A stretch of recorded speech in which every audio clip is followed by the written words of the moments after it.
so kom ons okay, Jy so laat hy nou weer begin, Pieter. alright, ons kyk maar waar die kort uit. Ehm uh, jy weet toe Andries vandag by ons gesprek ingesluit het dit nou nogal het dit nogal op die tafel gekom. Jy weet die probleem is met ons is geleer dat jy weet jy moet op 'n sekere manier bid om sekere goed te kry. En baie keer gaan dit oor sekere goed wat ons nodig het vir jou familie en vir jou omstandighede en Andries het 'n klomp voorbeelde genoem. Die realiteite is ons het almal daai goed nodig. Letterlik almal, of dit nou 'n voorsiening is en of dit uh jou kinders is wat 'n bepaalde verstaan moet hê, is dit jou omstandighede wat moet verander. Almal word gekonfronteer met die lewe. En my vraag is net, is ons so gefokus op die goed wat ons nie het nie? En jy weet, en Andries het die voorbeeld gebruik van the external voices. Jy weet, daar's soveel uitroepe na ons toe van hierdie goed moet in plek wees, hierdie goed is nie daar nie. Jy weet, ons het dit nodig. En ons fokus nie op die bron van lewe wat God die Vader, God die Seun, God die Heilige Gees en ons insluit nie. Our inclusion in God. And to live from that and not towards it. Want baie keer is ons so gedring om goed te kry dat ons mis wat God reeds vir ons gegee het. En ons het vandag daaroor gepraat. Hy sê, "And everything pertaining to this life we have received." So nou kan 'n ou sê, "Maar ek het dit dan nou nog nie. Dit het nog nie, dis nog nie hier nie."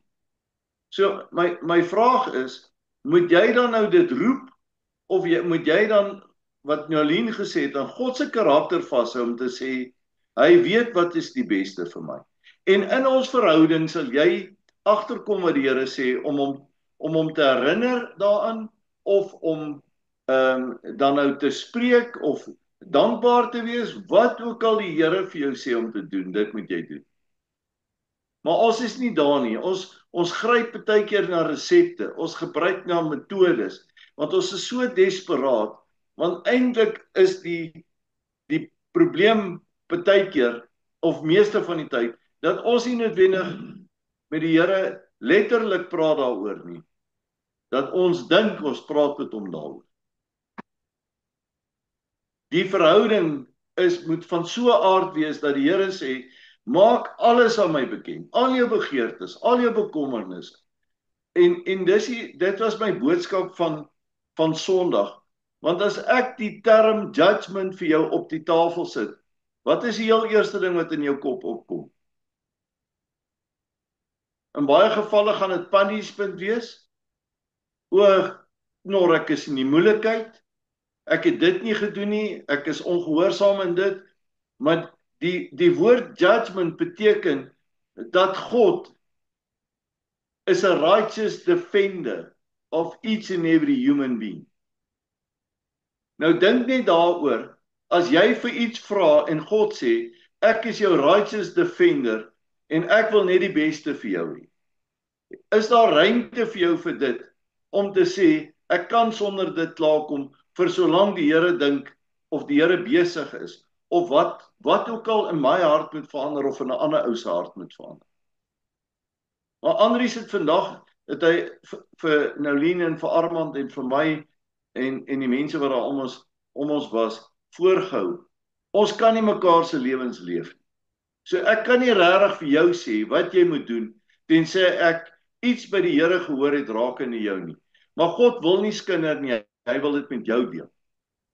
Hy ken jou persoonlikheid, hy ken jou kind wees, hy ken elke ding van jou en ons beroep ons baie keer soveel op die mense. En jy kan gaan kyk, al daai goed wat ek en jy nodig het nou ministries geword. Soveel so, en ons het nou vandag 'n ding gehad van 'n ou wat nou in die week of in die naweek na Bethel toe kom. Hy's nog nie eens 30 jaar oud nie, maar hy wil met die manne praat.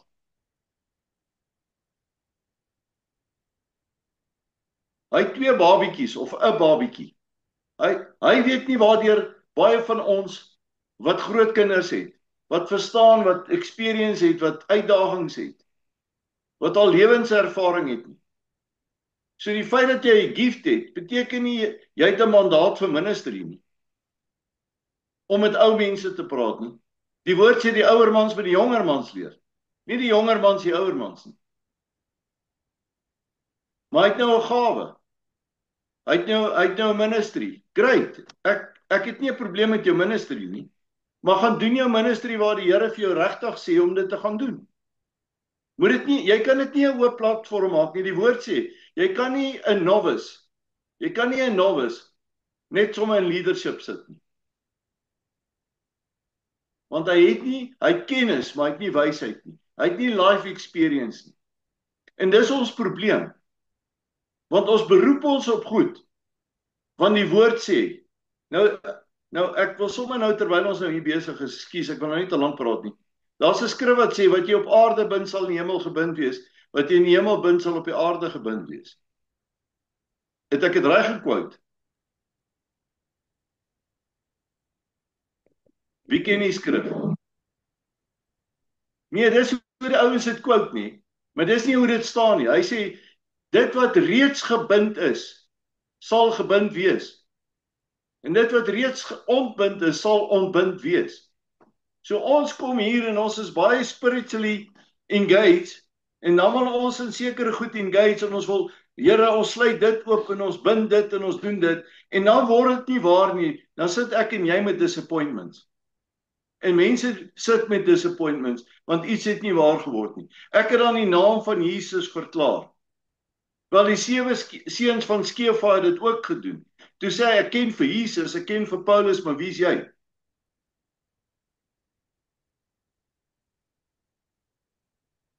En dis ons probleem. Want mense wil dit buitekant verhouding doen. Jy kan dit nie buitekant verhouding doen. God se genade oortref baie keer ons verstaan. Maar jy kan dit nie claim dat dit die norm is nie, want God het barmhartigheid. Hy het 'n hart vir sy mense. Hy's 'n righteous defender en baie keer uit desperaatheid gee hy ons wat ons nodig het sonder ons dit hoef te vra.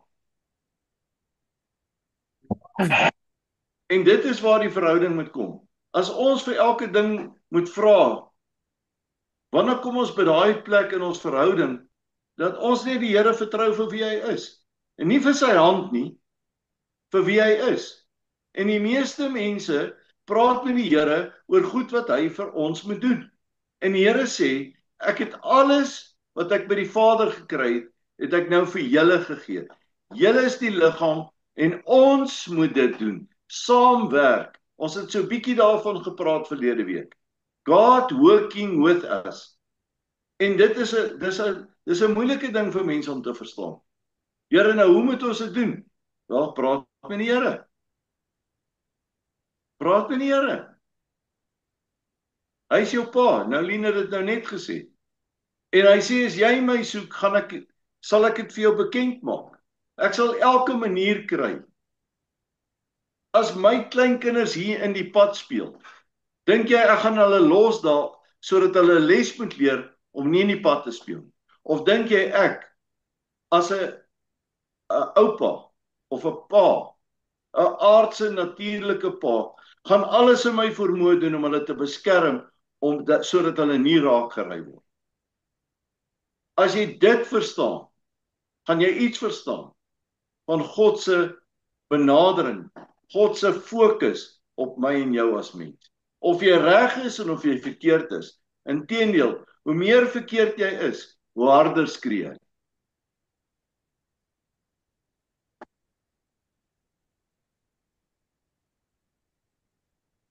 Ja, Pieter, dankie. Vriende, kom ek net gou vir julle 2 skrifte net lees wat terwyl julle nou so deel. Nou Lien en Pieter, ek wil net vir julle 2 skrifte deel. En Tannie Sarah, jy het vir ons ietsie op die tafel gesit en ek dink ek wil dit net gou lees. Hoor net gou hierso. Matteus 6 vers 8. God is aware of your needs before you even ask. Nou dit weet ons. So God weet wat jy nodig het voordat jy hom vra. En dan wil ek hierdie ding nou net noem. Na aanleiding van wat Pieter nou sê, hoor gou wat sê Romeine met onuitspreeklike sigtinge.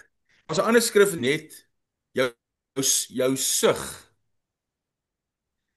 Baie keer het jy nie 'n woord nie. Jy weet nie hoe om dit te sê nie. Jy is dalk so hartseer in jou hart oor iemand, oor tannie Sere, jy praat van mense wat jy ken. Jou hart is so stikkend vir hulle onthaalwe. Jy kan nie in woorde sê hoe jy regtig voel nie, maar jy huil dalk.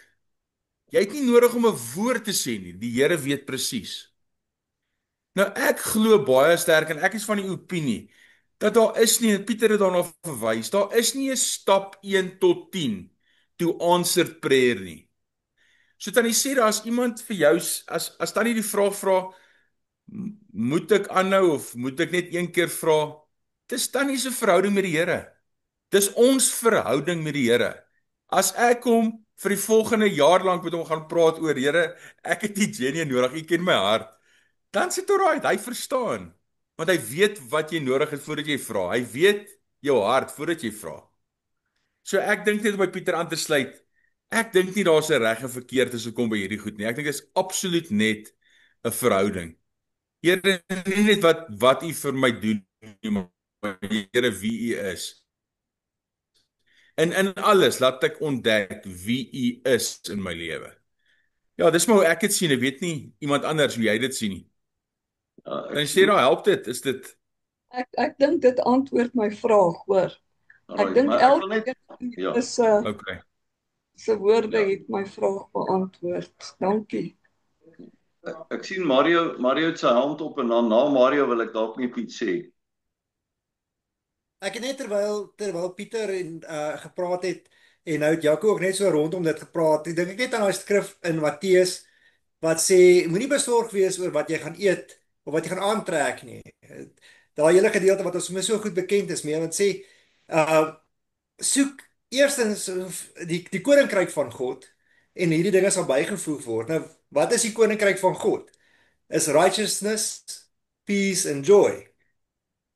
Nou, en Jesus het vir ons die righteousness klaar gegee.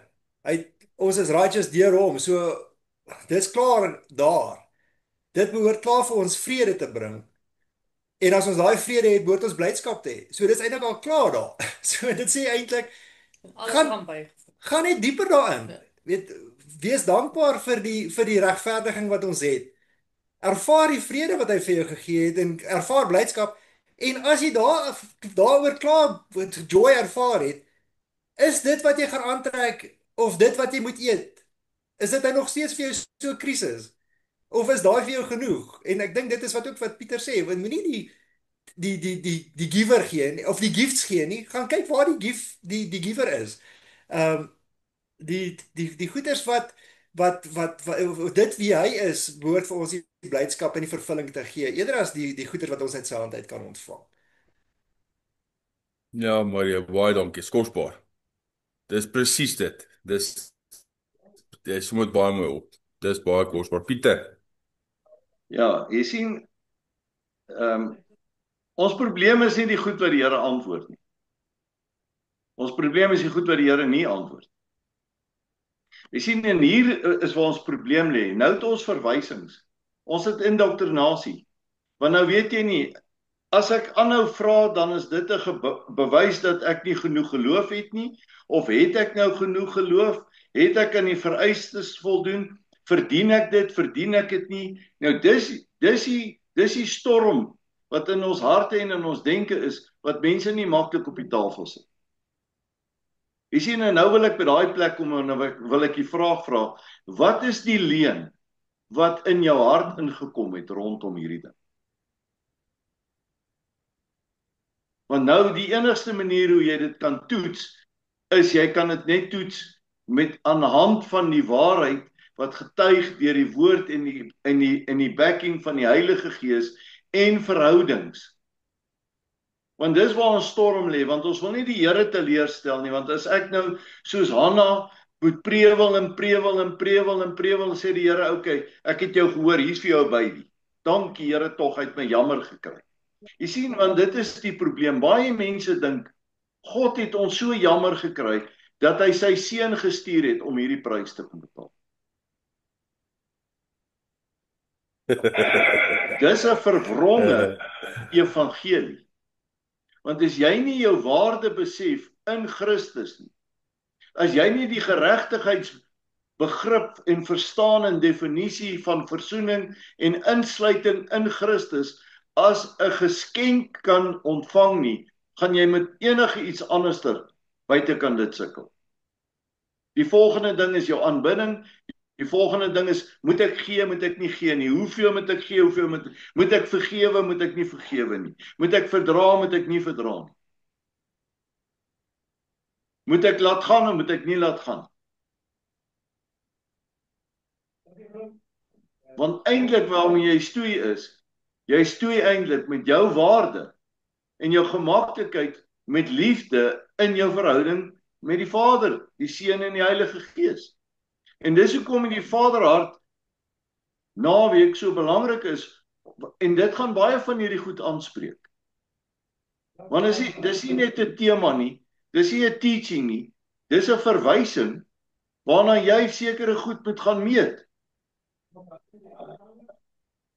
Nie as 'n diskwalifikasie nie, as 'n uitnodiging om te sê, Here, ek besef net weer, of ek word herinner, of ek word weer eens oortuig van wie U is en wat U van my dink en hoe U beplan het dat ek deel kan hê in hierdie lewe.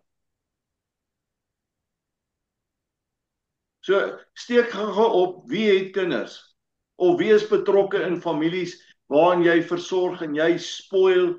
Nou sê gou vir my, wat moet die kinders doen om daai geskenk en daai spoil te kan kry? Wie se kinders moet betaal, moet tiendes betaal en huur betaal en al hierdie goed betaal om hierdie voordele van julle te kan kry, julle harte? Wie se kinders betaal vir dit? So hoekom dink ons dat ons iets moet betaal of offer of enigiets doen sodat ons iets by God die Vader kan kry? Het jy al daaroor gedink? Het jy al bietjie daai angle gevat? Marius, hoeveel moes jy jou pa betaal elke maand om in die huis te wees?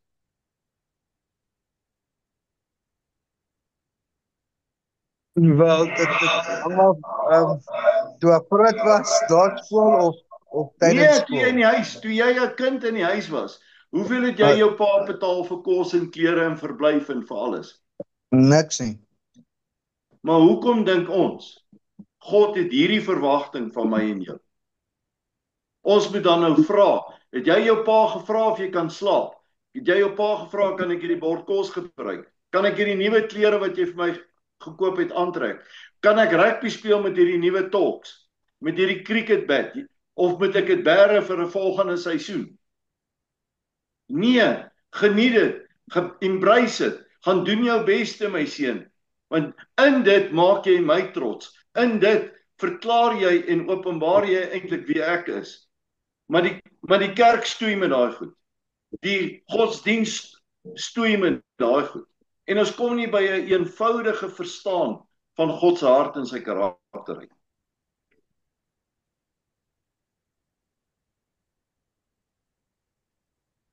Ja, en om aan te sluit by jou Pieter, né? Ek sê vir jou, en weet jy, dis miskien nie ons wat vanaand hier sit nie, maar weet jy, daar's soveel mense wat stoei met hierdie goed. Weet jy wat is die geneek? Weet jy wat bogger mense heeltemal op? En Pieter noem aan die een kant, Here, ek moet al hierdie goed doen, ek vra U en vra U, as dit nie gebeur nie, beteken dit ek het dalk nou nie geloof nie en daar's fout. Maar die flip side van daai ding is, nou vas jy vir 7 dae, want iewers het iemand gesê of het gelees, vas en bid totdat jou antwoord kom.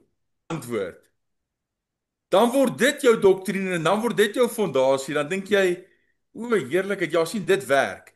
So as ek nou weer iets gaan nodig hê, gaan ek dit so doen, want dis hoe mense dit moet doen, want dit werk. Maar ons mis dit. Want daar is niks wat ons kan doen nie. Daar's niks wat ons moet doen nie. Dis julle ons moet hierdie boodskap moet ons aanvaar en ons moet dit deel so ver as wat ons gaan. Want die kerk dra swaar aan 'n las wat nie die Here op hulle sit nie en 'n juk wat swaar is wat nie sag is nie as gevolg van hierdie tipe goed. Julle man, ja, my hart breek partykeer. Marius, net voor jy aangaan, ek wil julle nooi om na my boodskap te gaan luister van Sondag. Hy praat van the oppressor of the man of the earth. Ek het 'n skrif gedeel waar hy sê to rebuke the oppressor of the man of the earth. Nou wie dink jy wie's dit? Dis nie die duiwel nie. Dis die persoon wie se denke en sy hart nie belyn is met die hart en die karakter en die wese van God nie. Want omdat ons sekere goed nie glo nie, kan ons nie in sekere goed leef nie. En Jesus kom en hy sê, ek is jou defender.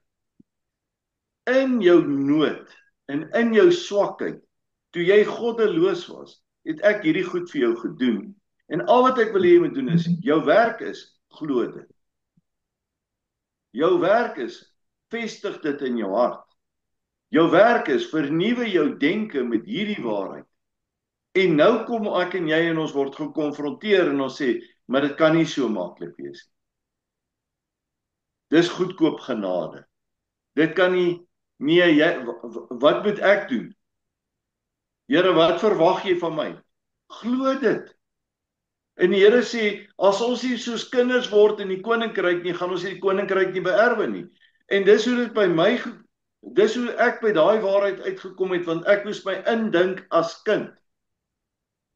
Binne 'n konteks, en ek gaan dit deel, die naweek met die Vaderhart konferensie, waar ek sekere goed van my persoonlike lewe op die tafel gaan sit en sê, hoe moeilik dit vir my was, om met daai ding uit te kom. Ek het die Here vertrou vir die hele wêreld, maar nie vir my nie.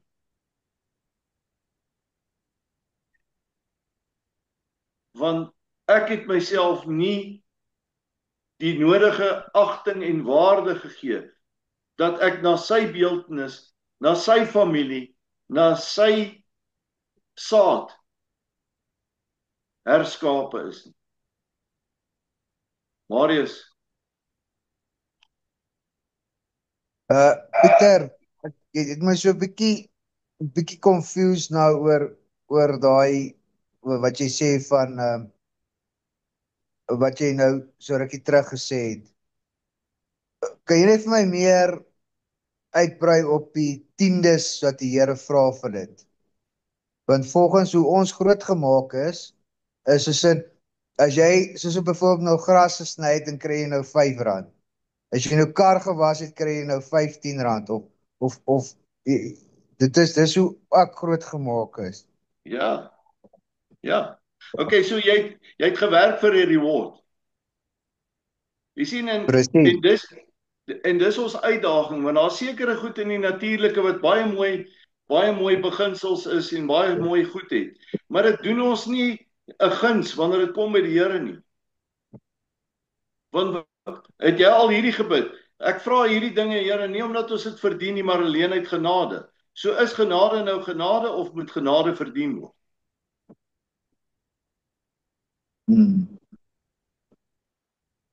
En as jy Deuteronomium 14 gaan lees, dan verstaan jy wat die tiende was. Die tiende was nie vir die mense nie, die tiende was vir die leviete. Want hulle het net in die kerk gewerk en die Here sê, onthou die leviete, maar as jy die leviete onthou die weduwees en die wees en die wat swaar kry wat om jou is. Maar die opbrengs wat die Here gesê het, jy moet geniet, was eerste vir jou en jou familie. Gaan lees dit, dan kan jy vir my 'n boodskap stuur, want dan kan ons bietjie daaroor praat. Jy sien, die kerk het daai goed gehijack, want, luister, is alles in hierdie lewe God se? Is alles vir hom, behoort alles aan hom. OK, as alles aan hom behoort, hoekom moet ek wat aan hom behoort vir hom teruggee sodat ek 'n blessing kan kry? Dink net 'n bietjie daaroor. Hoekom moet ek dit wat aan hom behoort vir hom teruggee sodat ek 'n blessing kan kry?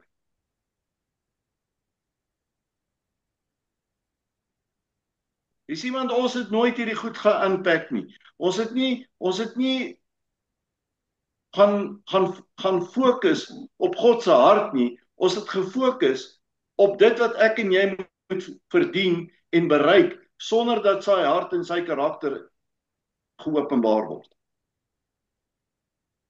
So ek wil jou 'n vraag vra, want ek sien jy en Michelle is nou baie ernstig. En dit lyk my julle wil 'n toekoms bou. Nou vra ek jou, en dis die moeilike ding, want ek sê altyd vir mense, die dag as jy jou eie kind hoor skree en jy hou jou eie kind in jou arms vas, dan besef jy iets van die liefde wat jou pa en jou ma vir jou gehad het. Voor daai tyd gaan jy dit nie verstaan. Dit is 'n waarheid, jy kan jouself dit indink, maar jy gaan dit nie kan beleef nie. En dit is die probleem. Mense wil kerk doen sonder om dit te beleef. Dit was nooit die appel nie. Die appel was nooit net kennis nie. Die appel was 'n lewe in Christus wat 'n effek het op die koninkryk. Jou naaste en almal om jou moet iets sien van die impak van God in jou lewe. Anders is waarvoor het hy gesterf?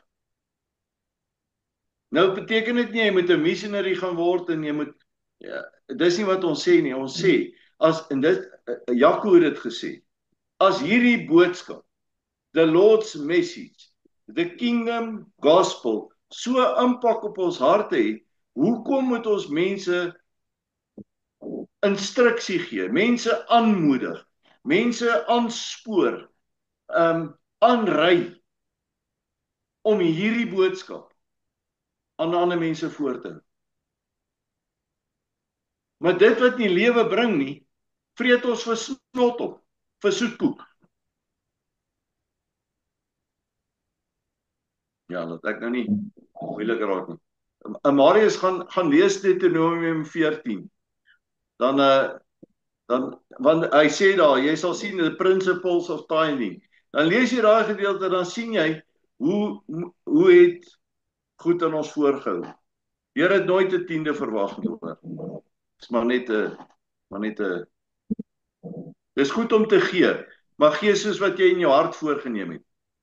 Die kerk het geld nodig, ministries het geld nodig, maar dit kan nie uit 'n liability wees of uit 'n instruction nie. Dit moet uit jou hart uitkom, want dan weet die Here waaroor dit gaan.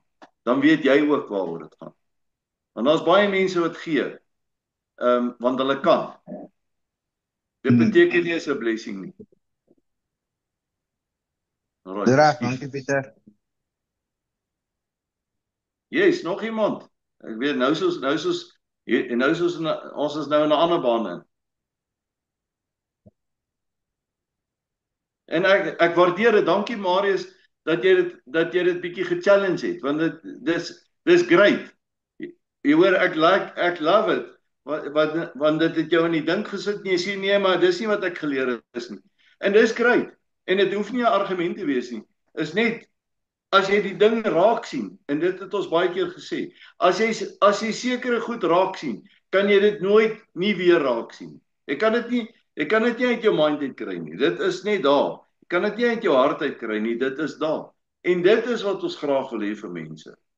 Verstaan jy? Want ek het nou vandag gehoor hier's 'n gemeente wat deur 'n moeilike tyd gaan. Hulle cashflow. Nou sê die ou, ek gaan Sondag oor kerk, ek gaan oor geld preek. Toe sê die voorsitter vir hom, moenie oor geld preek nie. Raai wat doen hy? Hy gaan preek oor geld. Weet jy hoekom? Want dit raak hom persoonlik. En dis die probleem. En die bottom line van daai ding is, ons vertrou nie meer die hart en die karakter van God.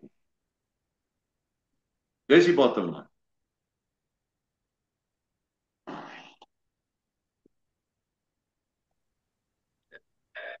wil gou ietsie lees, hoor gou hierso.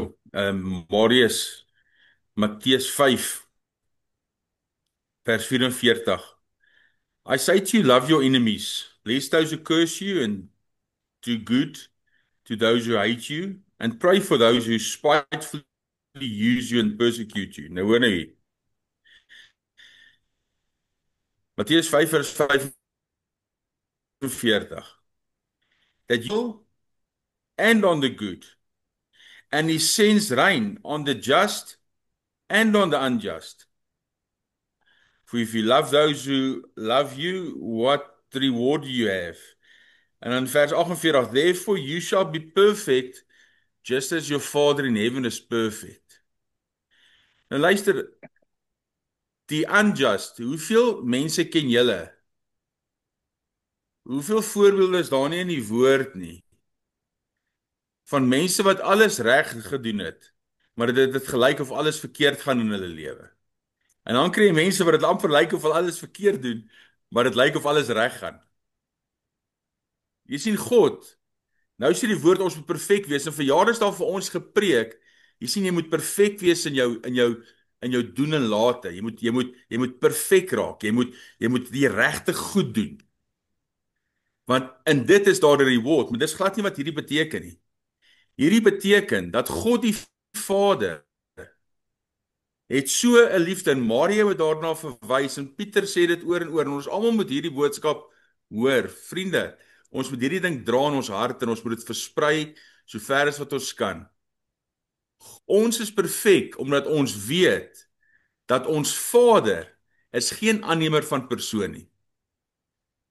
Hy kan nie worry wat jy doen of nie doen nie. Okay, het klink nou verskriklik, hy kan nie worry nie.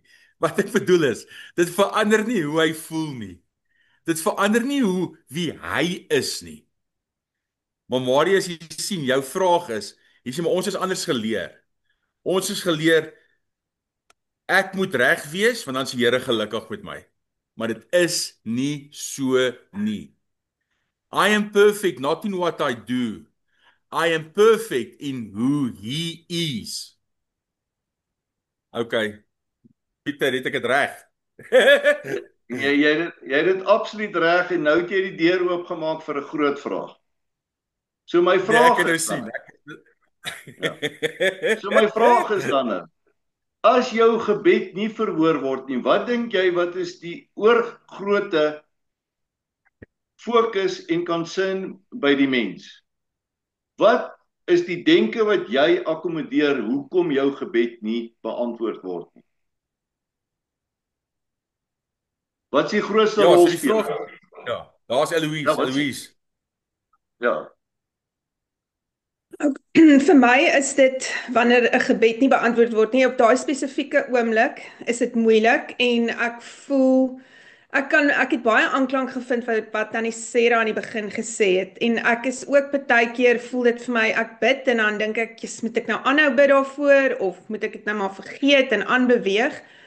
Maar ek het so rukkie terug iets gelees, wat gesê het dat alles wat ons vandag het, is goed wat ons jare terug dalk al voor gebid het, en die Here het dit geantwoord. So, dit was dalk 'n gebed wat ek gister gehad het, wat ek vir iets gevra het, wat ek vandag het, of dit is iets wat ek, soos my eie dogtertjie, ek het jare vir die Here gevra vir my eie kind, en ek het jare gebid, en vandag is sy al 8 jaar oud. So as ek na haar kyk, dan gee dit my weer nuwe hoop, want dan onthou ek hoe moeilike stryd dit was, die pad wat ek gestap het, totdat ek haar gehad het, en dan onthou ek, maar okay, nie my tyd nie, die Here se tyd, en hy gaan dit antwoord as dit in sy wil is, en hy weet dit is vir my bedoel. Ja, baie mooi. Ja. So ek wil net terugkom na die vraag wat ek gevra het. Wat dink jy wat is die grootste rolspeler en die effek wat dit op jou het in jou aanloop tot gebed? Met ander woorde, jy weet jy het 'n need, maar jy moet nou bid oor goed. So wat is die grootste rolspeler wat twyfel of bevestiging in jou hart sit en 'n concern in jou hart losmaak, gaan die Here dit antwoord of gaan hy dit nie antwoord nie? Wat is die grootste bewustheid daarvan? Okay, ek sien julle is nog steeds baie stil. Nou gaan ek die vraag vra. Watse rol speel sondebewustheid in jou lewe en hoe raak dit jou gebedslewe? Sondebewustheid. Okay, nou want ons is geleer, voor jy vir die Here iets kan vra, moet jy eers vergifnis vra vir al jou sondes. Die hele tempelmodel was, jy moet deur die wassinge gaan voordat iemand in die allerheiligste kan ingaan. As jy nie verstaan vanaand dat die allerheiligste binne in jou woon en jy binne in die allerheiligste nie, dan gaan jy nie verstaan dat Jesus vir al jou sondes betaal het. Want dit is die mense grootste concern. Ons weet nie wat om met sonde te maak nie, en die kerk nog minder. Want dit is my vraag, is jy oortuig dat Jesus vir al jou sondes betaal het? Want as jy daarop kan ja, met oortuiging kan sê ja, dan gaan jou gebedslewe 'n baie mooi nuwe dimensie inslaan.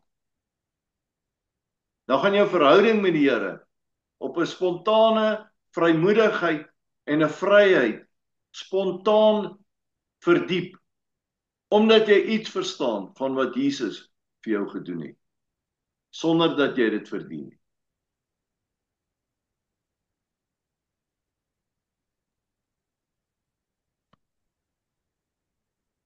Ja, so Eloise, baie spesiaal wat jy gedeel het, baie dankie. Ek dink jy bevestig net wat ons almal partykeer nog vra. Here, u antwoord nie, hoekom? Wat kan ek meer doen vir u om te antwoord?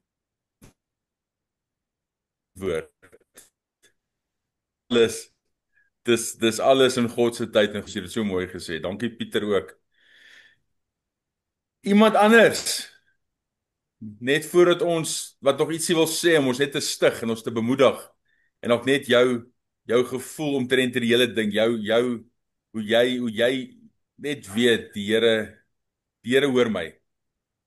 Is jy vanaand oortuig? Weet jy vanaand dat die Here jou hoor? Weet jy vanaand dat die Here weet waarvoor jy vra, al voor jy hom vra? Weet jy vanaand dat daar's geen formule, daar's geen reg en verkeerd bid nie.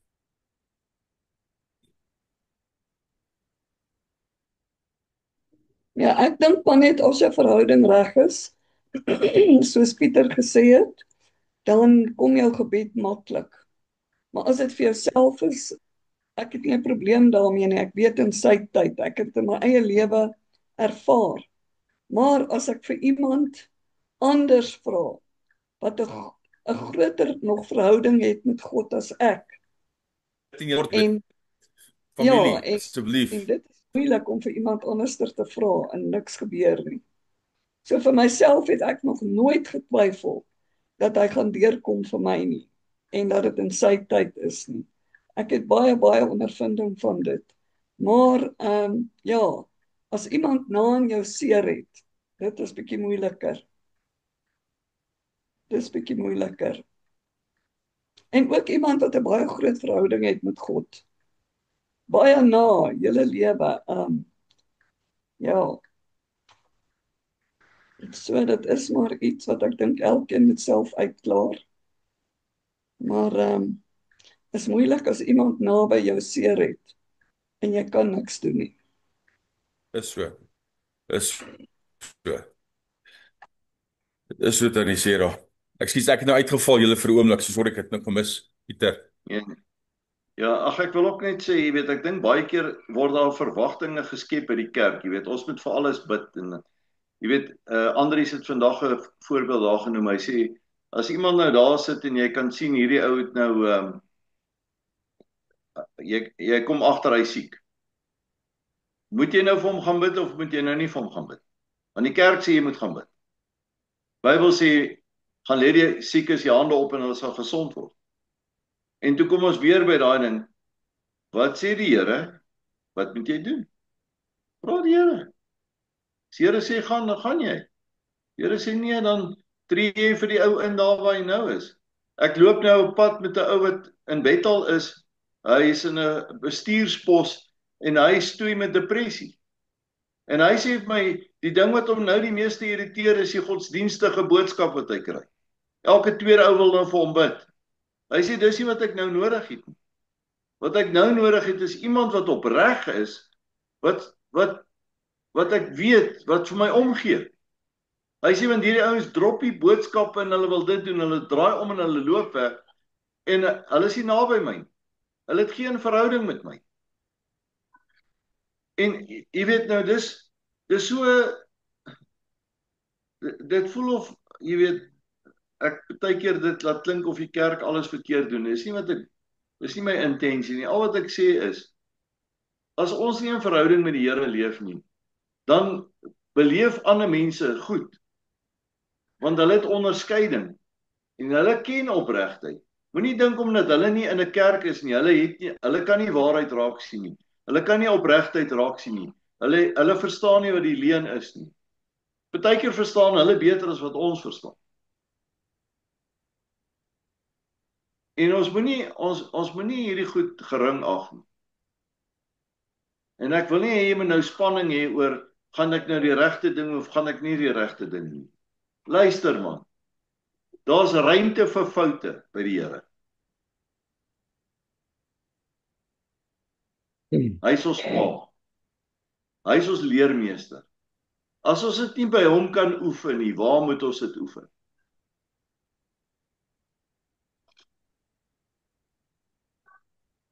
So dan vry jy my mistakes. Ek wil net sê dit was baie goeie insette. En ek waardeer al die insette, dit was baie goed. Precious. Alright. Ja, is precious, dankie. Kom ons net saam bid. Here, ons wil net vanaand Here vir u dankie sê dat ons net 'n verhouding met u kan hê. Gees van God, en u help ons in daai verhouding. En ons erken in ons lewe en ons is dankbaar. En waar elkeen nou is, Here, u ken elke hart. Wat 'n voorreg. Dankie dat u ons ken. En dat u net weet dat ons u kan noem Papa, Vader, Here, God, Almagtige, Redder, Verlosser, maar ook net Pa, Vader. En ons gebed is vanaand, Here, Vader, dat u ons elkeen sal help en dit wat ons hulp nodig het, net u weet hoe. Gee ons 'n vrede en 'n kalmte, 'n rustigheid, righteousness, peace and joy. Laat dit ons deel wees, meer en meer en meer. Amen. Amen. Amen. Vriende, baie dankie vir julle tyd, familie. Ons waardeer julle baie, hoor. Sê, Waardeer lekker julle aand baie. almal. Dankie julle. Seën aand. Dankie Jy ook, julle. Bonnie. Lekker Dankie. aand. Laat hom. Bye-bye. Bye bye. Dankie Jaco.